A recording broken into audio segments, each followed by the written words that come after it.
Hey everybody, this is David from Piedmont Triad Podcast. This is a one-off bonus episode where you can listen to my recent appearance on the North Carolina-based horror movie podcast called Guess What? You're Wrong, where host Damon Beatty and I talk in depth about the new trash classic Llamageddon. Enjoy.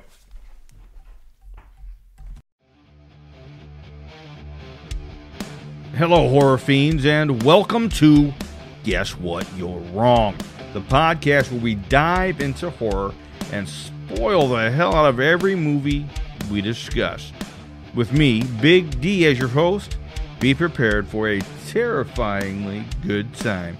From classic slasher flicks to contemporary horror masterpieces, we're going to explore the genre from every angle that we can and leave no stone unturned. So buckle up, bonehead, because you're going for a ride. Enjoy the show!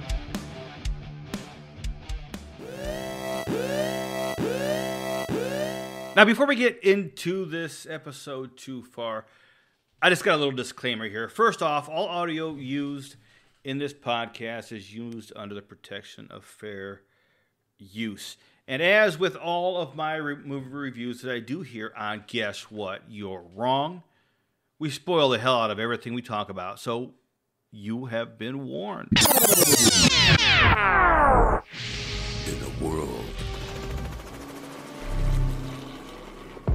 within our world, Drop your drums. there is a world unlike any other world.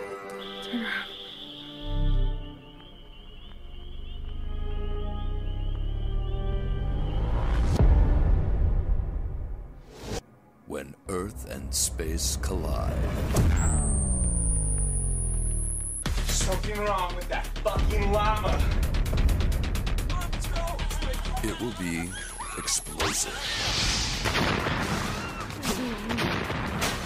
It will get messy.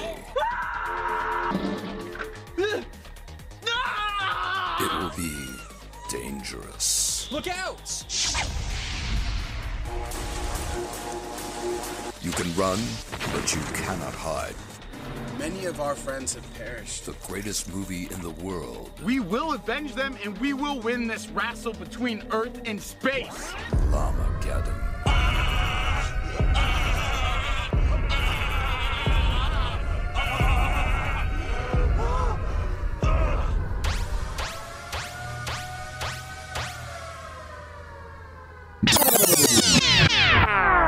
Hello and welcome back to another galactically furry episode of Guess What? You're Wrong.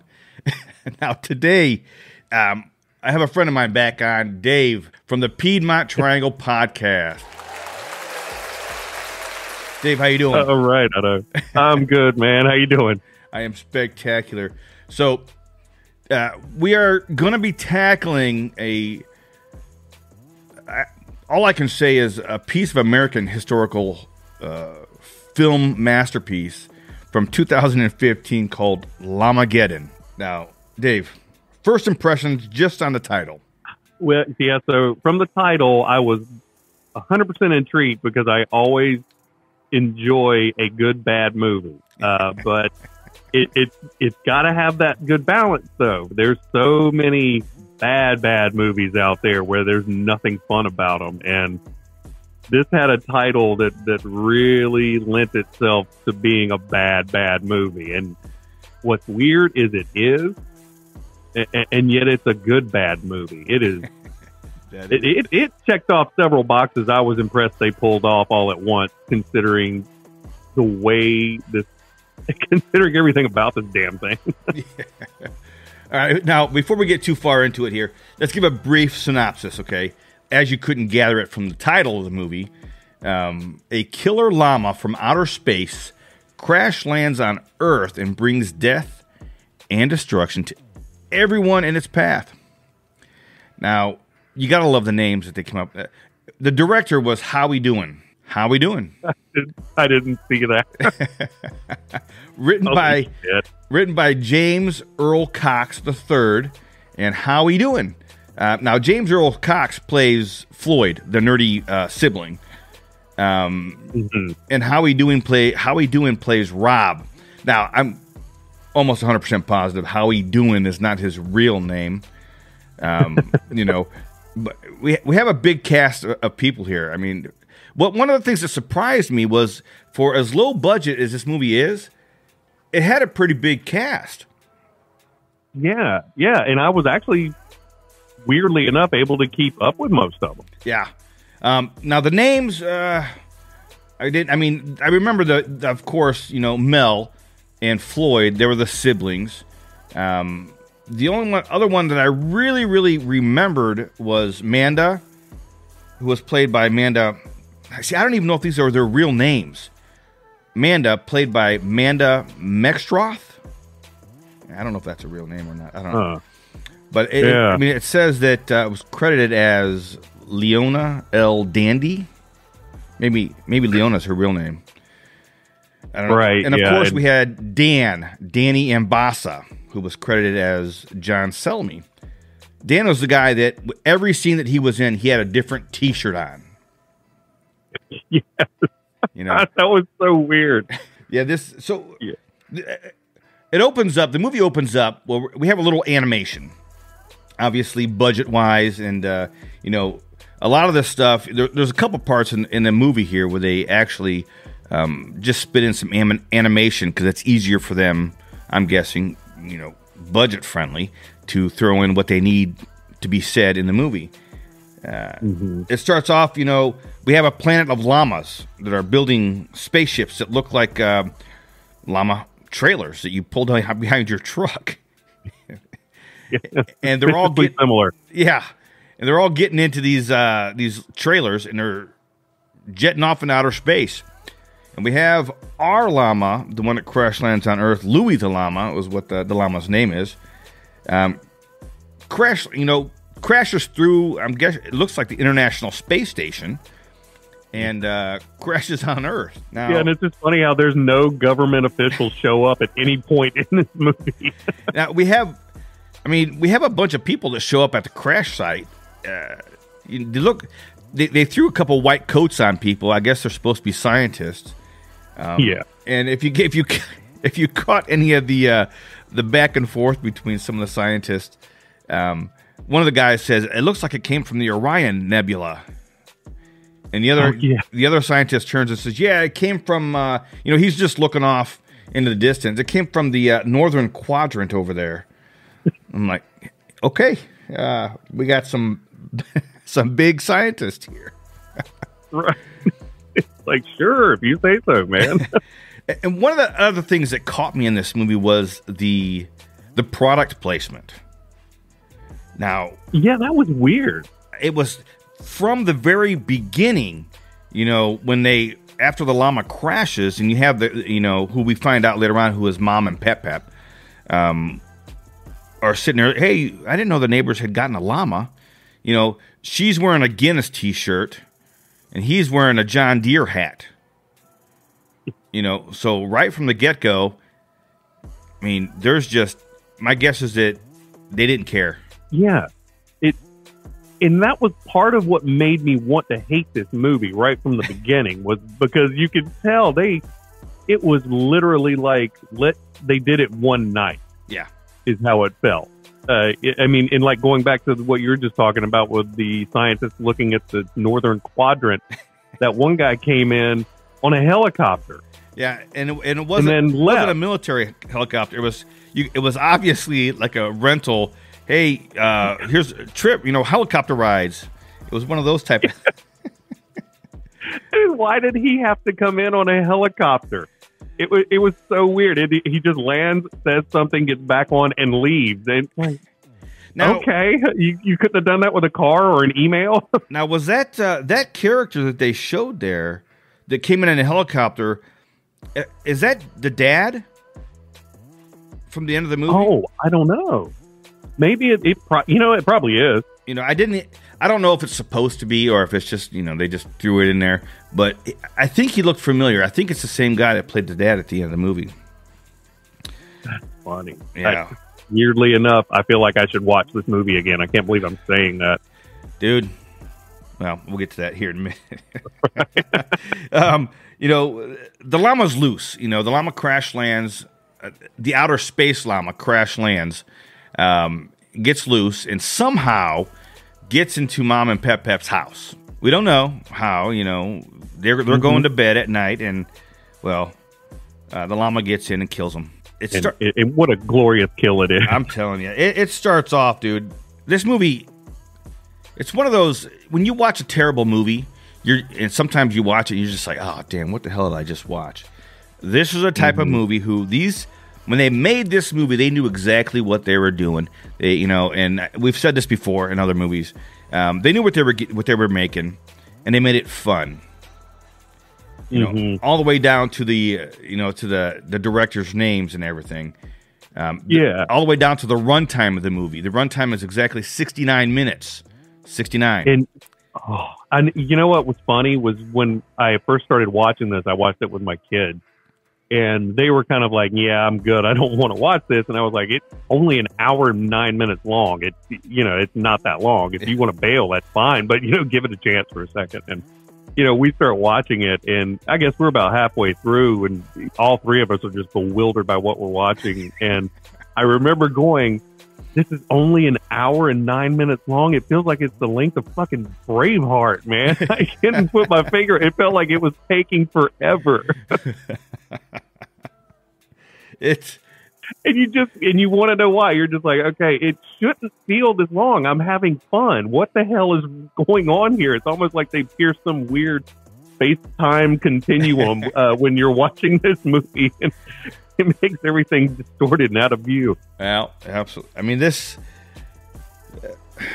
one of these movies that it did feel longer than it actually was, but I couldn't take my eyes off of the screen. I wanted to see. I was like, oh my gosh, some of these characters are annoying as all hell, but I want to see what happens to them. Yeah, because like when they start that party. I've got a note here. It's just like, this is the lamest party in the world. But then two things happen in it that made me go, all right, maybe it's fun, and I'm wrong. Maybe I'm completely off base about this. Yeah. I agree. I mean, I came to that point during that party, I was thinking, maybe I'm just too old that I couldn't enjoy this type of party. Right. Yeah, I wondered the same thing. But because I've been to that party, I know that party. I've been to those parties a lot.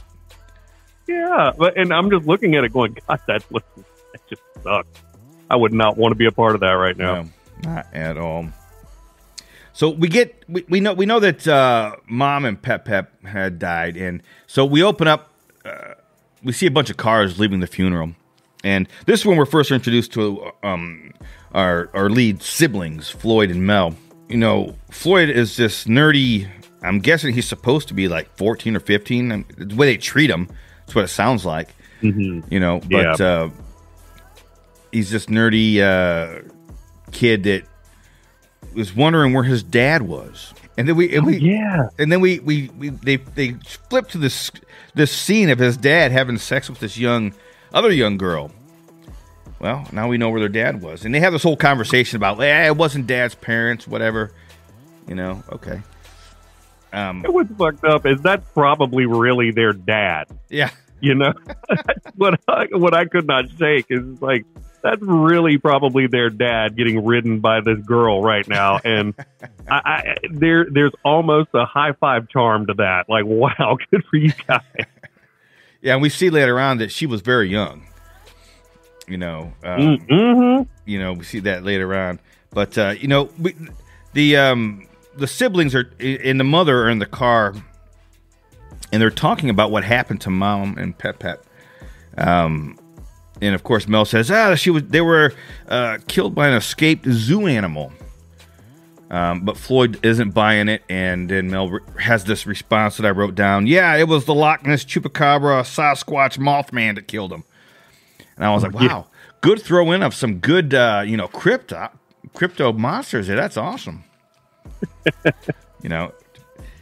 Yeah, and the fact that Floyd looks like he's just really constipated the whole time. It just adds to the fun flavor of this family dynamic. It is, and it amazes me that I don't understand. After the grandparents are killed, the mother seems like she is just wanting to get rid of the kids because she tells them, "No, you guys have to go stay at your grandparents' house until we can get everything straightened out." And she takes off and drops him off at the grandparents' house. And I'm like, what? She just seemed like she just wanted to get rid of the kids. Yeah. That was sort of one of those room type of weird details that doesn't really have much to do with anything in the movie. Yeah, absolutely. And did you notice when they got to the grandparents' house, she tells the kids, you guys need to help me unload all this stuff into the house here, when I drop you off. And they grab a couple, it looks like, grocery bags. Yeah. They're not like suitcases or something like that. They're just like grocery bags. Yeah, they bags. weren't even like duffel bags. Yeah. They're like those reusable grocery bags is exactly what they were. Yeah. Like mom's an old school, train tramp from, the 30s Depression era type shit. Yeah. But, she drops the kids off at the grandparents' house, and they see this llama with red eyes. Now, I don't know about you, but if I saw any kind of animal with glowing red eyes, I wouldn't just brush it off as, the neighbor's got a llama, or the neighbor's got this and that. If it's got glowing red eyes, there's something wrong with that damn animal. You can see it from that far away. Yeah. Yeah, something is off. That's probably not an animal. I think that would be my first assumption. Yeah, and and what's so funny about that silly llama is the way it walks around. It's so obviously somebody's pet. Yeah. Because it's never filmed in any kind of a threatening way. It's always just kind of hanging out at the fence waiting to be fed. And it's just got this shitty effect on its eye. This llama, while looks adorable, and you want to go over and just pet it because it looks so soft and fluffy, with those red eyes menacing you down, I don't know. But in the movie here, you should be afraid. Yeah, you should be very afraid. In this movie here, so of course, Mel continues. She has some free time at a house now, so she starts calling all her friends. And this scene where they have her basically just calling every person she knows in the world, I guess. And she calls it seems like 40 people. Yeah. Yeah, and what was funny about that scene is it was the first time I kind of got the charm of the movie. Yeah. But she called so many people. Now, did you notice when they were outside, when they were saying goodbye to their mom, and Mel's like, well, it's party time, there's this random dog that walks along the porch in the background. And I was like, wow, okay. This is obviously filmed at somebody's house, one of the crewmates' house or whatever. And this random dog is just walking around. And I was like, wow, okay. When I first saw this, I was wondering if that dog was going to have any part in the movie. Yeah. But and was there any part of you that also went, or was it just a dumb dog walking by and they just didn't take it out or reshoot it or anything? Because I actually thought both. Yep, absolutely. I did. Now, one thing that we forgot to mention, when the scientists are over investigating the spaceship crash, they find a furry egg, a huge furry egg, which I don't know if you... I'm flashing forward a little bit right now, but yeah, they find a furry egg. Did you watch the after credit scene? Yeah. With the scientists that found that egg? Yeah, that's... yeah. That was fun. But then we have a blank screen, and it just says time lapse. Yeah. So instead, they have this huge time lapse, I guess, where a bunch of stuff happens. But then we go back to the party, and it's you got people playing beer pong, which turns out to be strip beer pong. And you got a bunch of people playing the Never Have I Ever game. And then you got the stoners sitting on a couch just getting stoned. Oh, and they were 100% really stoned. There were certain tells that I said to my kids. I was like, they're really high. What? How can you tell? And I'm just like, okay, did you see how that guy looked like his head was about to explode from laughter? That, I believe, is real. I think he's really about to burst with laughter. Oh, yes. And the girl, she says something that I don't even remember the statement. It was just she said something to somebody, and it had that sort of stoner speak all over it. Well, and I was like, oh, okay, so they just got fucked up and filmed themselves and called it a movie. Yeah, you could tell. They start talking about the Evil Dead, and you could tell during that whole conversation that they're having about the Evil Dead 2, and Army of Darkness, that they're stoned. I mean, you can definitely tell, and then they start screaming, "Hail, all hail the king," And I was like, wow, that's a nice little shout out to Bruce Campbell. I wonder if he's ever seen this movie. Right? As weird as it is, if I were him, I'd be kind of flattered about that, especially that one girl. She's like, oh man, Army of Darkness is my shit. Yeah. And then, we flashed to the kitchen, this kitchen scene here. I can't remember this girl's name that's in the kitchen with Mel. The girl with the glasses? Yeah, and the short hair. I forgot. I didn't really pay attention to anybody's names, honestly. Yeah. I mean, I just can't believe that Pluto is not a planet anymore. And then Mel has this retort, yeah, but I hear that Uranus is pretty bare, though. I was like, wow. That was so... I laughed, and I saw that coming, from a million miles away. It's like, okay, here comes the typical Uranus joke. And then she said, and I was like, why did I chuckle at that? What the hell's wrong with me? It's like this fucking movie infected my brain. I know, and a lot of these little jokes they throw in there, it's like you said, you hear it and you chuckle, you laugh, and you're like, why in the hell did I laugh at that? That's like, it's immature humor. But you're like, it's like you remember. I remember being that age. And when the guy does the whole, hey, I'll pack a bowl for you, and then he just stares at the camera, and it's what, for 30 seconds? It took me a minute to get that. Me too. I was like, and he's just staring off at the screen. I'm like, what the hell? I'm thinking. Yeah, I thought it paused for a minute. Yeah, and I'm thinking, alpaca. Okay. All right, so it took me a moment to get that. Interestingly enough, the sequel that they have planned to make for this is called Alpacalypse. All right, I'm in. I don't know if I couldn't find anything on the actual sequel being put out, but I know that I read that they had planned on doing a sequel called Alpacalypse. So I look forward to that. Amen. I would absolutely. This movie, if they come out with 5 or 6 more, I feel like this is my own sort of personal Sharknado. Yeah. In a way, It's like, oh, okay, I get it. I'm on board no matter how awful these get. And I was reading that this movie actually started off as a film school project. It was a short that they had made for school. Because it's filmed in Cincinnati at University of Miami in Cincinnati area in Ohio, and I was reading that that's what originally it started off with that, but then they kept having they filmed so many clips that eventually they just had a cast of 20, 30 people, and they had a full length movie. I was like, wow. So this was actually made by film students? Yeah. I don't know what to think about that. That almost makes me change my opinion of the entire thing because oh shit, I have so many conflicting emotions right now. It's like, okay, if they did it on purpose, ironically, that's awesome. If this was the fruits of their labor of being in school, that's a damn shame. Yeah. And I feel like I almost need more information for me to fully form an opinion about this movie now because it's made my feel. I swear to God, I thought it was just, Bob had his iPhone and Grandma has a llama. They got stoned one night and made a movie. That's what I get for doing terrible research.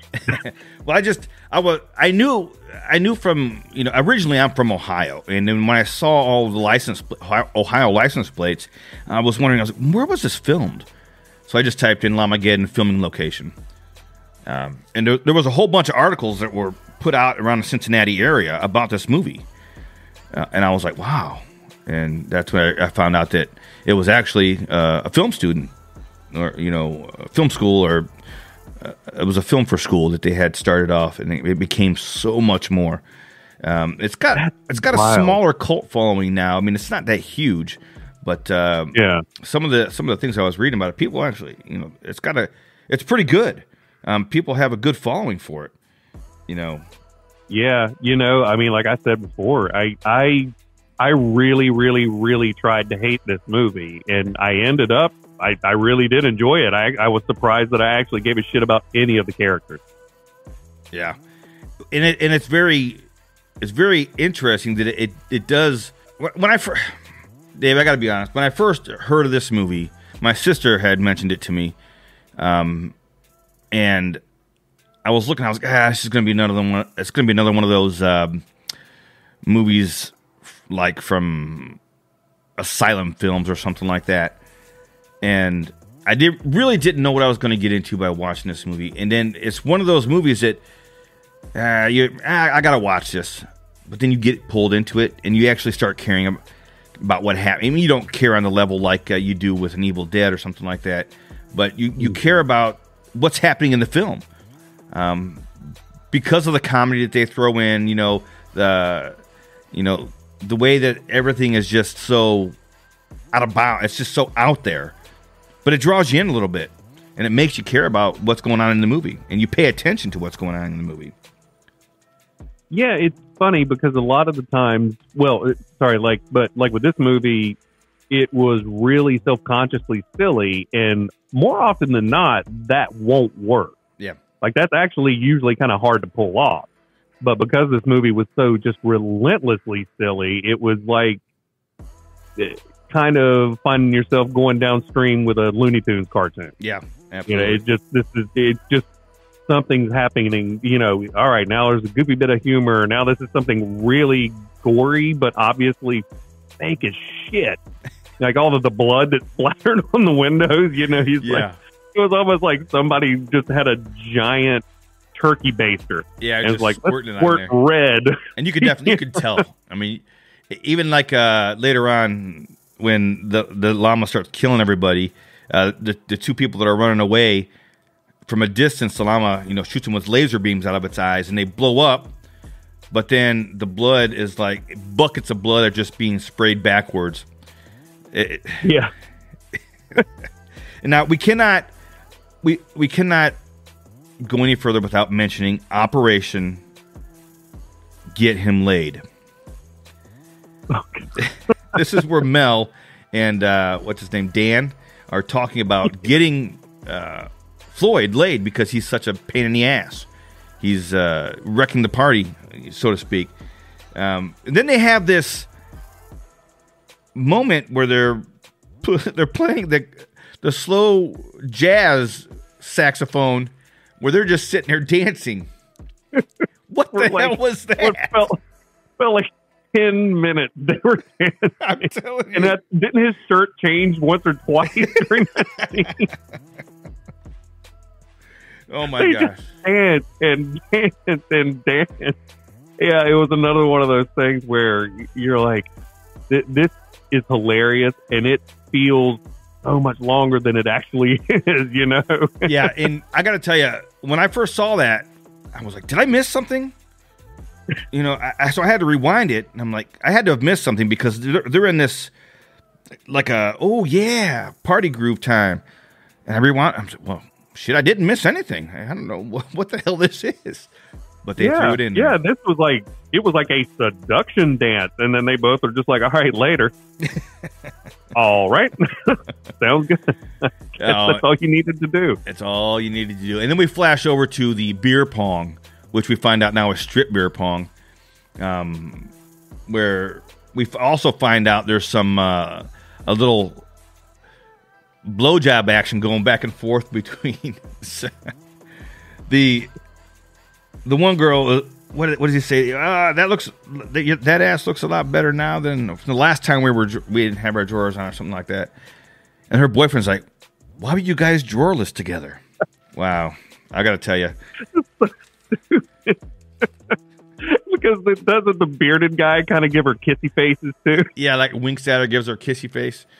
And the boyfriend just kind of stomps off, you know. Yeah, she's like, "Oh, why are you so mad?" And he's just like, I know it comes out. He just texts me sometimes because he wants to know how I am, you know. And then back and forth, and we hear, "What do you mean it was only a couple of blowjobs?" I was like, wow. 37. But it didn't mean anything. I was like, dude, okay. Run at the fucking dick on the way to the parking lot. You know, that's all I can hear is, you know, when you start getting into sort of the semantics of this part of a relationship. We didn't have sex. Ooh. I just sucked his dick. That's all. Yeah. Wow. Yeah. And then we come to Sarah, you know, the Mel's friend that hadn't arrived yet.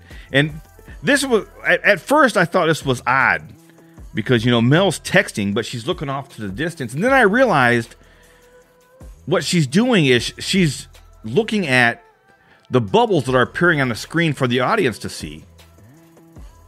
And yeah. And that's how she's texting Sarah. And I was like, wow, that's okay. That made me laugh. Nice. Yeah, we had to pause the movie at that point when we realized that she was staring at her text bubble, and when it dawned on all three of us, we were pausing it. We're just laughing and laughing at the fact because she's not only looking at them, like she's smiling and reacting to them. Yeah. That's what was so surreal to me. It's like they're not even attempting to cover up the fact that she's doing exactly what she's really not supposed to be doing from a film narrative perspective. Yeah, and then you know, we got the whole front butt text there. That was interesting. That was interesting. But then we have Sarah meets the llama on the road. Doesn't end very well for Sarah as the llama shoots her and the car catches on fire and Sarah burns alive, I guess, because that's the last we ever hear of Sarah. Yeah, it looks painful. Those little cartoon flames that were, you know, on what do you call it? Not a CNC. Oh, shit, never mind. That joke just crashed and burned. Never mind. Well, then we got Floyd, who's in there talking to Mel. He needs to make a drink for this girl because this girl asked him to make her drink. She doesn't drink beer. So Mel just starts throwing a bunch of crap in this cup. And I noticed that they have a bottle of Woodford Reserve. Some good bourbon. I noticed that too. Yeah. And she's just dumping it in there, mixing it with beer and Coke. I'm like, you don't do that with Woodford Reserve. Come on. Kids. Kids. Yeah, it looked like one of those drinks I made when I was in high school and you know, you somehow got unfettered access to somebody's liquor cabinet and it's like, oh, let's put milk and how about a little bit of vodka and some juice, you know, and it's like got some weird like bubbling overcast cloud in the middle of it. Just some shit that you should not drink. Yeah. That's what they look like they were making. And then we have this stoner dude goes out to take a piss. And he comes face to face with the llama. The llama scares him enough where he falls back. And did he piss all over himself? Is that what it was? I rewound this part. I couldn't tell. I couldn't tell if he pissed on himself or if the llama had spit at him. Well, see, I know that because of the way it edited, it was so weird. I know that llama spit, but later on, you know, we have the llama that he spits on Trent. That's why I didn't. Yeah, I didn't think that was actually llama. That's why I was like, well, maybe that was him pissing on himself. That's what I figured, but since we had to dissect it that way, if it were supposed to be a joke, it didn't land because it was so hard to tell what happened. Yeah, it was. But you know, the stoner guy goes back in the house. He starts, a llama with red eyes, and everybody's like, oh, you're just stoned. You know, and I know. I couldn't believe they didn't make some kind of a stoner joke out of that. Red eyes. Yeah. I was like, man, that joke went right through. It was like damn near through the middle of the screen. It's like, come on, you all right, fine. Let it go. Yeah, that's this movie was. Oh boy.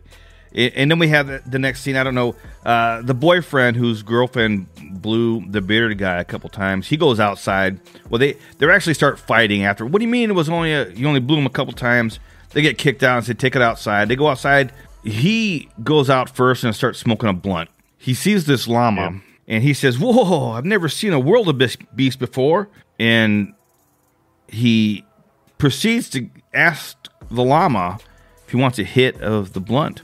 Well, it doesn't last very long because his fingers get chewed off. And this scene here, the guy is screaming. The girl comes out, yelling for him. The llama punches his heart out. Yeah. Now, this scene where the llama, it just goes through his chest, the heart flies out, lands in her hands, and she is just looking and disgusted. And then she's down on the ground. The llama, we have the POV from the llama where the llama is just basically straddling over her, beating the hell out of her. It's like Kung Fu Bruce Lee kicking her ass. Until the very end where the llama puts his paw on a hoof. Is that they have hooves, I guess? Puts his hoof on her neck and twists. And you hear the neck snap. You're like, wow. That was interesting. That was an interesting kill scene from the llama. That was one of the things that I loved about this movie is, again, they just didn't even try to hide the fact that it was just so fake and stupid. I mean, it's like boom, like she's basically getting bopped in the face with fuzzy sticks. Yeah, and you could definitely tell it looked like somebody had their hand in like a glove when it put it on her neck, and it starts. Oh, that's right. Yeah, it was like a black rubber glove. Yeah, it's like, wow, dude, that was fantastic. And and when that guy was screaming when his fingers were off, you could so obviously see he had them bent down. Yeah. Like you could see where he was bending his fingers down to show that they were, they weren't even. Oh, I loved it. It's like, man, no, this thing has been sewn irregularly. We don't give a shit. Yeah. Now we're back to some drinking games in the house here. Now Floyd sits down on the couch here with all these people, and they're playing this drinking game where they draw a card, and every number means something else, and then you got to put the used card back under the tab. I seem to remember playing something like this when I was in high school. Mm-hmm. Similar, where we're putting the cards under the tab, and the first one that puts a card in there, where you hear that opens it a little bit, they got to chug the beer. But the whole thing with the card numbers meaning something, that was all new to me. Yeah, I had never played any game quite like that before, but I had played something very similar where you put the cards under the tab, or like the typical beer pong where you're bouncing a ball into a cup and stuff. So I wasn't familiar, so I guess that was just maybe the Ohio variation on, I guess, this type of a game. Something, I don't know what, but and then Floyd has to chug a beer. And I guess he spits out beer throw up all over the table, all over the cards. Everybody gets pissed off and, we can't play. What do you got? We can't play cards no more. I know, it was like he ruined the entire party. And it's like, I don't know. Most parties I've been to, that would be a small part of it. Be like, well, let's find some sticks. Well, we don't found a way of entertaining ourselves. Yeah, this is where Floyd says something like, well, the party's not over. We have a hot tub out back. And everybody starts freaking. You didn't tell me you had a hot tub? Yeah, you son of a bitch. They were like angry at him. Damn, man. He's offering, something he probably didn't feel comfortable with. I think it's awfully nice he brought it up. Yeah. Well, they all start getting ready to go in the hot tub. And this is when Trent comes on the scene. Now, Trent is that stereotypical asshole from high school. His shit don't stink kind of guy coming into the room. He wants to be the life of the party. From the time he opens the door and he hits the stoner with it, and he's like, where's the beer? And then he goes into the kitchen. We find out that it's Mel's boyfriend. Mm-hmm.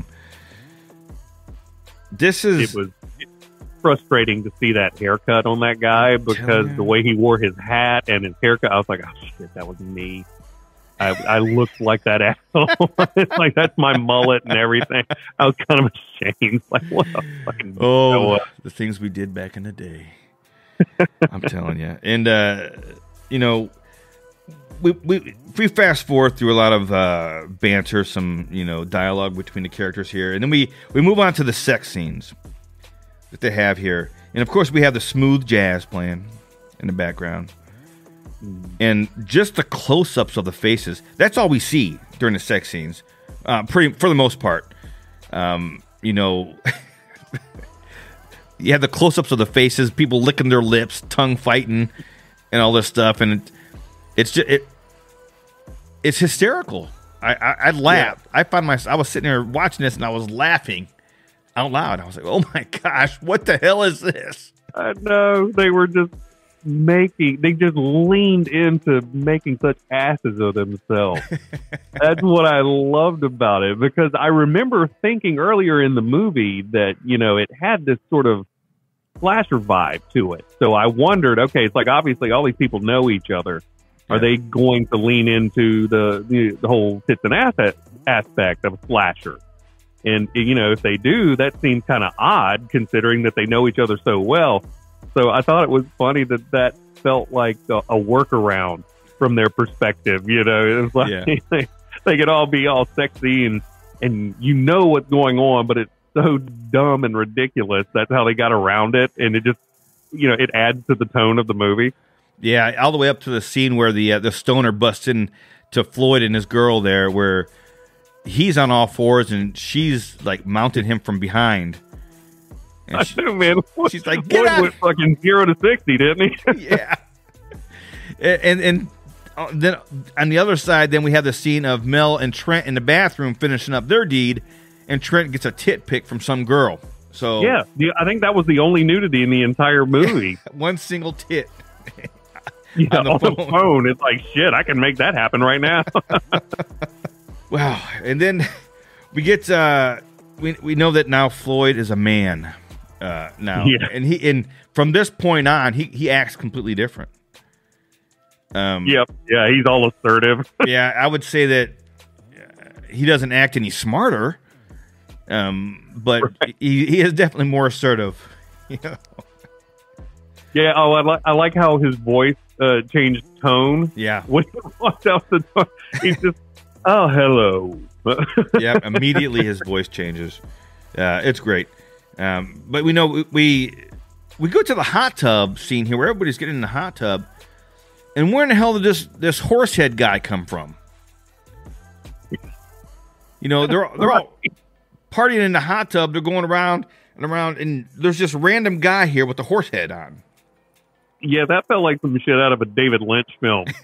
Like if you were watching a Lynch movie, you'd be like, okay, that's just what happens. But yeah, here you're like, do y'all know him? It's like your neighbor who just walks over in a horse costume sometimes. Yeah, and there's a few characters in this movie that are kind of like that. Like the girl that gets too drunk and she passes out on the floor, and everybody's throwing their cans on top of her. My daughter, we were like, who did? Because I was trying to clarify it. I was like, did she come in earlier and did I miss it? And they were we asked each other questions and realized it's like, nope, she just showed up and was drunk and on the floor. Okay. Yeah. And then all the way to when they were doing that playing that beer game with the cards with Floyd, there was also this other random girl just sitting there. Didn't have any lines, didn't have anything. She just sat there. I was like, huh, okay. And then it culminates with this horsehead guy in the hot tub. I'm like, wow, they were just throwing people in here just to have me. Hey, you want to be in my movie? Just fucking around tonight and filming it. Yeah, just sit jump on in. Well, and then everybody's in the hot tub, and we see that the llama gets back into the house. Well, actually, not in the house. It looks like they have the hot tub in the garage. So somehow the llama is able to open up the door to the garage and goes in there, with everybody's partying in the hot tub, and throws a damn radio that's plugged in to the hot tub. They catch it to avoid certain death, but the llama just breaks the radio. Electricity falls into the hot tub. Everybody gets electrocuted for like 2 minutes straight. These people that are sitting in convulsing in this hot tub, I give them props because they sat there for this whole time convulsing while the movie was filmed around them. And you can so clearly see a couple of times where they're just dying laughing and just being stupid. Yeah. Like they're obviously just like, ha, we're just making waves in this thing. And then we come to these two girls, the short hair girl from the kitchen and the glasses, and then one of the stoner girls walk out to the garage to get in the hot tub. Now they can plainly see that. If you're going from their point of view, you can plainly see that everybody in the hot tub is being electrocuted. Yeah. But they continue to get in anyway. Yeah. Yeah, I was hoping that was going to happen because it really seemed to be going in that direction. And I was like, I really hope they're stupid enough to set foot in there and die. And then they did. I was like, oh, this is great. You know, it was like that was one of those times where I just realized, I was like, no, I don't hate this movie at all. I love this movie. Yeah. And when I saw this part, when they were getting in, they got electrocuted as well. I was like, well, they were probably looking for a way to kill off a bunch of the cast members to shorten the movie. Because if they would have gone and killed every single person individually, like in a slasher movie or a regular horror movie, boy, this movie would have been 2 hours long for as many people were in there. Yeah. Yeah, it would have been pretty lengthy. So, Yeah. I thought that was kind of clever of them to do that with the hot tub. Yeah. It's like, okay, that takes care of at least in a potential hour they could have filmed. Yep. And, everybody's dead in the hot tub. Everybody starts freaking out, because everybody's dead in the hot tub. They start, I don't have any bars. Everybody's getting cell phones. And Trent makes this comment that my parents don't make 8 figures a year for no bars. I was like, wow. Okay. And this is when, the llama, they're all on the front porch because they decided to go outside. Hey, let's see if we can go outside and get some bars. There's like 6 of them. I think 6 or 7 of them out front. They see the llama come up. 2 of them take off running. And this is when the scene happens that we mentioned earlier. The llama shoots them with laser beams out of his eyes. They explode. And the blood is just being, like, buckets just poured, like, thrown backwards all over our cast. This was fun. Chunks everywhere. And we see Trent on all fours just throwing up. I mean, he's somebody opened up a fire hose behind him, and he's just, liquid just spewing out everywhere. I know, and it was so painfully obvious that that was what they were doing. That was right beside of his head, and yet it was still kind of funny, and I kind of was able to trick myself into thinking it was real for a second or two. It was extraordinary. And one of the things I thought was kind of clever out of this scene was where the llama he does the laser beam, he shoots his laser beams across a field. Yeah. And when I looked at it, what the filmmakers had done was they had sort of made like a path of gasoline across the grass. Yeah. And then lit it from one end and then just inserted a laser effect from where it was crawling across the grass. And I thought that was actually sort of a clever way to make a special effect in a low budget movie like this. Yeah, that was pretty cool. I did like that as well. But this is also the scene here where, everybody takes off back in the house, but they go inside and they lock the door. But they left Trent out there on all fours throwing up. And the llama spits some green goo on him, and Trent begins to transform. An interesting turn of events. First, I was really hoping that the llama was spitting acid, sort of like a la Alien. Yeah. I thought that would have been a fun twist. But then when he started becoming a llama, I was like, no, this is good stuff. I'm happy about that. Yeah. When I first saw that, that's what I was assuming was going to happen, was it was going to be some sort of acid. But then when he started transforming, I was not too upset about it because it was fun, I got to say. Yeah, it adds this whole ridiculous new layer to the proceedings. It's gone from crazy llama shooting people to, oh no, this guy is becoming, and what does that mean for the story? Which we find out. Right. Holy shit. And then we come to this scene here where they're running through the field. They're trying to escape this llama. And they, as a group, they make this decision that they're going to leave Trent behind because some shit's happening to him. And then we cut to this animation. He doesn't look healthy at all. Yeah, not at all. But then, like this is the second portion of the movie here where they do this animation, obviously so they can get their point across of what's happening without having to throw in a bunch of special effects. But we find out from this animation, at first when I saw this, the llama gets up, rears up on his hind legs, his guts open up, and this little, I don't know, lobster or tentacle looking thing comes out of his chest. At first I thought he was going to eat Trent. Yeah. But we later find out that he was actually impregnating Trent, because that's what happens when later on in the movie when Trent's up on top of the barn and he's sitting there amongst all this hay, and you can see that Trent's just sitting there.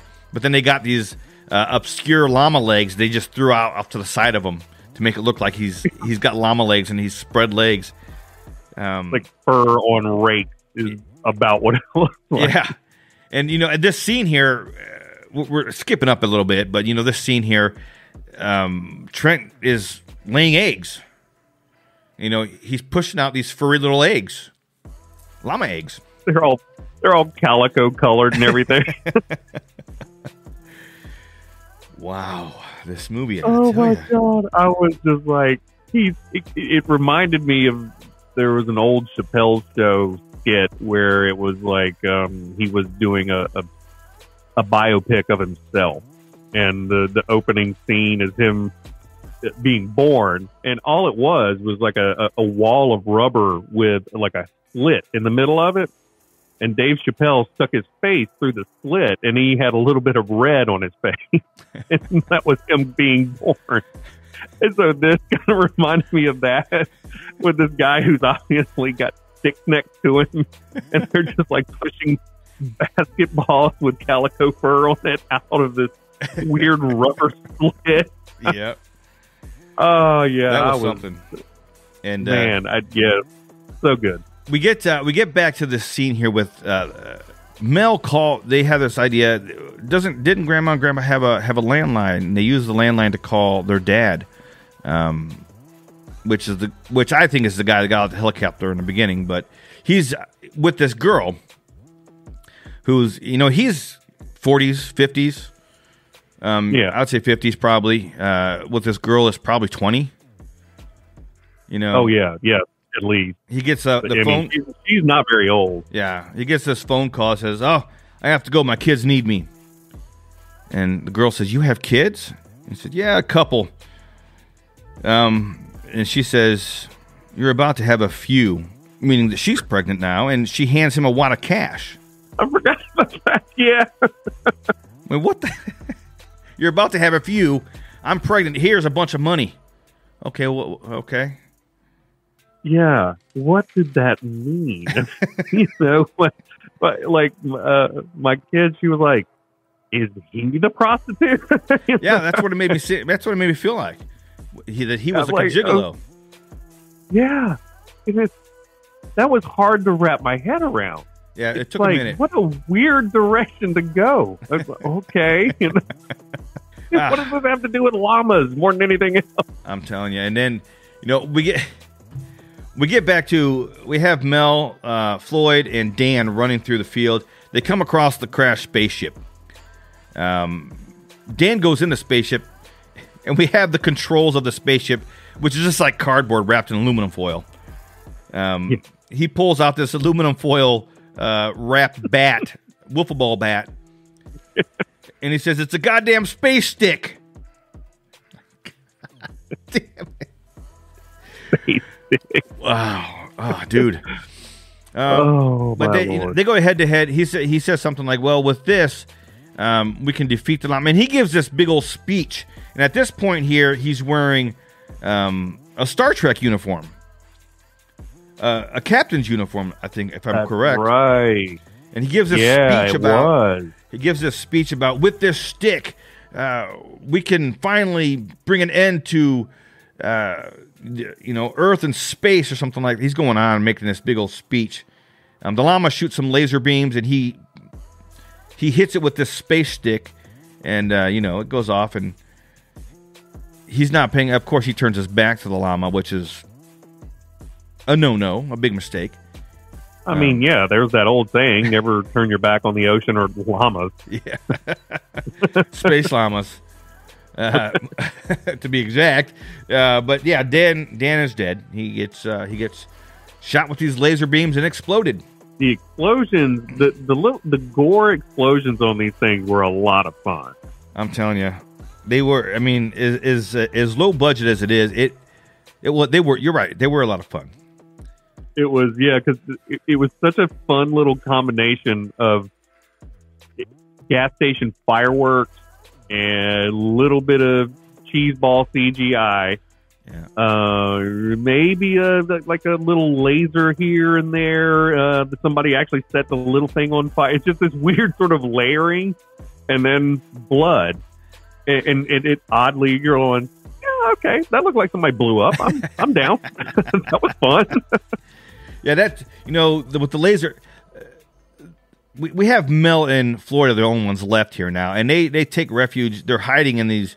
What Floyd says is that there were tunnels that Pap had built to avoid the draft, but it's just the top of a barn that they're hidden in. Yeah. And their dad shows up on the scene, gets a shotgun. As he gets out of the car, the llama has shot up, and some laser beams had gone through the top of the barn. And the dad gets out of his car, grabs a shotgun, and says, "Damn kids and their laser beams." Like, how many kids do you know that are shooting laser beams out of? Goddamn. Whew. Okay. Running around with these laser beams. Yeah. Dropping that shit on the ground, goes right through my mailbox every time. And, the dad, he goes into the barn here. He finds that green slime shit that's coming out of Trent. And then this is where we have the flashes back and forth between the dad and Trent. Trent is up at some point, screaming his head off, giving birth to all these eggs. But then when they flash back to the dad, where he's looking what's going on, you cannot hear Trent screaming. Yeah. But he's got to be close because he found the slime from, I don't know. It was a low-budget movie, I guess. Yeah. Oh, yeah, this is the part where I wrote down sound design, ? Wow. Yeah. Well, this is when, we have the dad comes in and he sees Trent, and Trent just screaming, "Kill me." Well, the dad obliges and kills Trent. And then he didn't seem to hesitate too much either. He's, well, all right, I guess this is what I got to do. Yeah, not at all. But this is also where we see that right away one of these eggs starts to hatch. And we have a little llama with red eyes coming out of one of these eggs. I want one of those little llamas. I want to stop the animal. I want one of those. Little llamas. I know. And when you have little kids, you're looking at this thing on the Llamageddon and you're going, I know at some point my kids had that stuffed animal. Yeah. I know they did. I'm going to find me a small llama stuffed animal. I'm going to paint its eyes red and cover it with some goop. Yeah, some red goop. Yeah. Like some green goop coming out of the mouth a little bit. Oh, yeah, that'd be awesome. But the dad continues to go ahead and shoot every one of these llamas that are coming out of the eggs and destroys all the eggs. And then we have the dad versus the llama. And the dad, this whole, I guess you can call it a fight scene with the dad and the llama, Absolutely. It was, the llama's throwing some left hooks, some right hooks. It's interesting to see how they did this. Interesting might not be the right word, but it was fun nonetheless. And ultimately the dad charges the llama. The llama bites him in the neck. The dad falls down dead, presumably. And then we go to and did you notice that that practical effect. I mean, it literally came from Spirit Halloween. They glued it on, and that was it. It was just glue. There was no latex. There was nothing to even kind of even out the scene. Nothing. At the scene later on, when he's laying with the kids, you can definitely see the appliance just laying there. You know, the piece it's coming like up. peeling up. Yep. You know, we come to this scene here now with the Mel and Floyd are talking to each other, and Mel's telling, she's trying to compliment him, and she's like, "You're a man. You're a little man. You're my little man brother." And it just goes on. And he turns and says, I always thought that you were a boneheaded twizzle, but now I know for sure that you are a boneheaded twizzle. Yeah. I'm like... And she takes that well. She's like, "Oh, thanks." You know. Yeah. And she's like, it's a compliment. Anyway, I loved their dynamic. The two of them, they were just so weird, and it worked. You know, she's like, "You're a man, a little man, a little man brother. I love you, my little man brother." I'm like, wow, that is awesome. That dynamic definitely worked. Wow. Oh yeah, it was great. I enjoyed it. But and this is the llama starts coming at him. And we find out that the dad is not dead. And the dad turns on a combine and chops up the llama. And the llama is gone. And then, you know, the dad is dying. And the next scene here, we have the dad's laying in between the two kids here. And he just says, "Hi, kids." Like nothing at all is wrong. Yeah. Got a chunk out of my throat. No big deal. Yeah. You know, Floyd's like, "We got to get you to the doctor, get you to a hospital. There's time." And that's when he takes his hand off his neck, and that's when you see the appliance just kind of like laying there on his neck. Yeah. And he's like, "Yeah, okay," and puts his hand back on his neck, and they look up into the sky. And you know, well, before the dad dies, he says, "Tell your mother that she's a no good, dirty, rotten," and then he dies. Oh yeah. Yeah. And that is seemingly his act one more time. Yeah. And that is seemingly the end of the movie. And we have what I can only describe as something spectacular. This song. Yeah. At the very end of the movie. The fact that they have a whole song for this movie kind of impressed me a little bit. And the fact that it was kind of catchy impressed me too. And I got to tell you, when it first started, when you hear this first few bars of it, I kind of thought that it was an Eminem song at first. You know, I did too. But then it goes into the song, and you're like, wow, they actually have their own full Llamageddon rap song for the end of the movie. That's pretty impressive. And then they play the entire movie. Yeah, over the credits. And really, really high speed. It's awesome. And then, you know, at the very, we run through all these credits, and you're reading through some of these credits, and you're like, these can't be real people. You know, and then the final thing in the credits says that no llamas were hurt during the production of this film. Just the dignities of all involved. All involved. And then we come to the cut scene, the after credit scene here of a guy he's frying up some green eggs, slimy green eggs to have for breakfast. And thus ends Llamageddon. Dave. Yeah, those green eggs, man, those are rough. Dave, what are your final thoughts on this Llamageddon? So much. So much. I didn't know what to expect. I figured it was going to be silly, and I tried so hard to hate it, and I ended up rooting for it and enjoying it. All of its dumb little jokes. It hit all the right notes, and it just, you know, whether they meant to or not, they made a really good bad movie. Yeah. And I can't recommend it enough. I went in as a hater and came out as very much a fan. I have to agree with you 100%. Like I said earlier, when I went into this movie, I figured it was going to be something like a one of those remakes or one of those... Platinum Dune? Yeah. Not Platinum Dune. No, one of those sci-fi, like, you know, meth alligator or something like that they throw out. Oh, yeah. I thought it was going to be one of those. But going into this movie and actually watching it, And I watched it twice. I got to tell you, the second time I watched it, I wasn't bored. Really? I enjoyed the movie, and I still laughed at all the jokes. I still had a good time. I have to say that I would definitely recommend this movie. It's a fun time.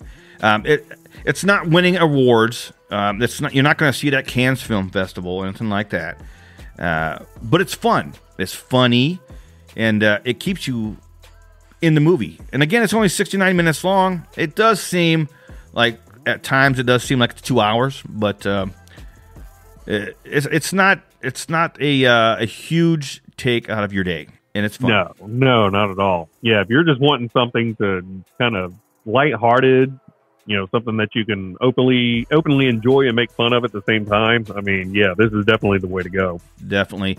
Watch it with your friends, and have a good time. Have some adult beverages with you when you watch it, because it'll be even greater.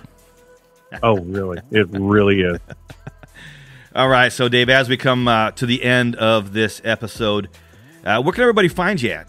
Well, let's see. You can find me at our new website. We have one called Piedmont Triad Podcast.com. There's only 2 episodes that I put up there, but I finally kind of got around to designing it a little bit. So nice. You want to go find all of the episodes. That's where they will all eventually be. But in the meantime, you can find them on, Apple Podcasts and Spotify, Spreaker, and all those kinds of places. And our social media is all over the place, but I can't remember some of the handles right now. But, Facebook, Instagram, that kind of stuff. So, yeah, that's where you can find me.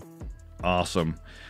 Well, Dave, once again, I want to thank you for hanging out with me and talking about this fun film. Boy, you're becoming a regular over here at Guess What You're Wrong now. We got awesome talking to somebody local. Spectacular. Yeah. It's cool that we ended up finding out that we're local to each other. Yeah. So so at some point we'll have to do some kind of a meetup at a horror thing or. Well, we got we got the chainsaw coming up here soon. Yeah, I'm supposed to be interviewing those guys next week, I believe, sometime. So yeah, I'm going to be interviewing them. But that'll probably be a good spot to come together and high five each other on job well done. Hell yeah! All right, y'all. Thank you very much for hanging out and listening as we went on and on about Llamageddon. Until next time, love, peace, and chicken grease.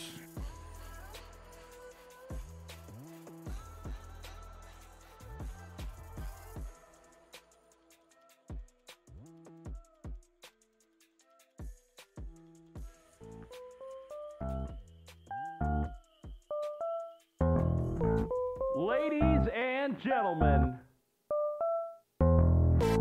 broadcasting live, you've just witnessed Llamageddon, it's a Llamageddon, motherfucker. Llamageddon, it's a Llamageddon, motherfucker.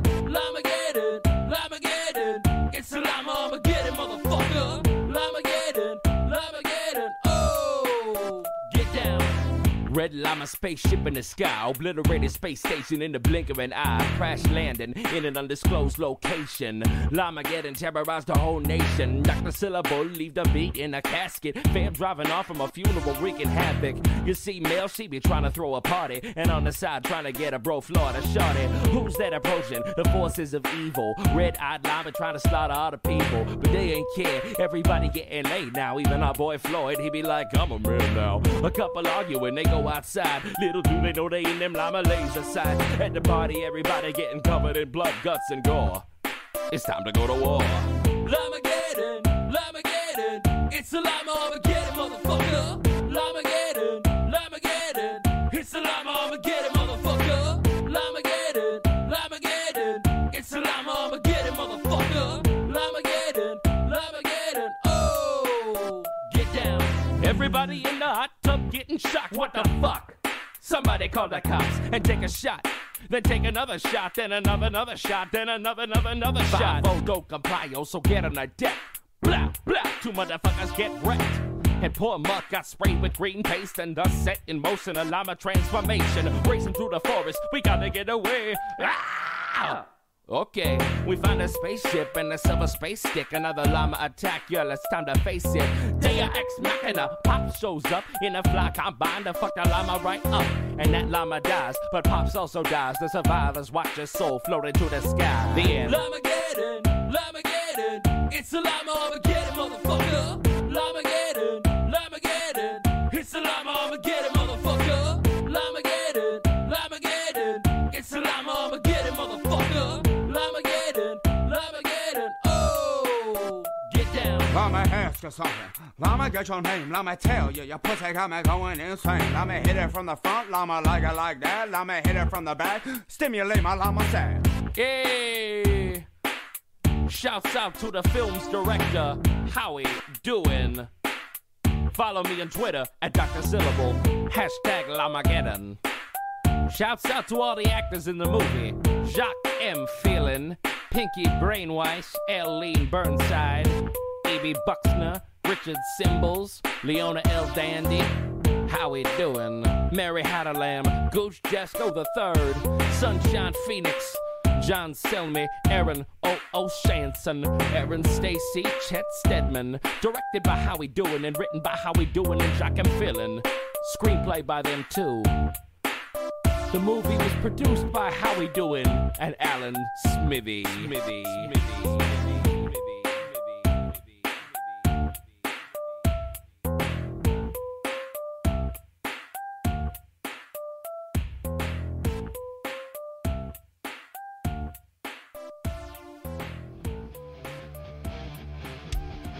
And that's gonna do it for the day.